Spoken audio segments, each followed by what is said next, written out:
Kažu, Bosna je pala 1463. Istina, pala je kruna, ljudi su ostali.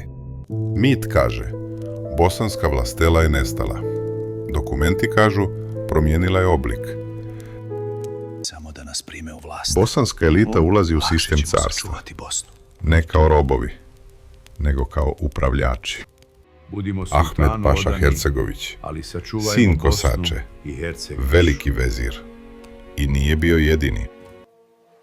Naš sultan brine se o Carstva ne preživljavaju silom, preživljavaju ljudima.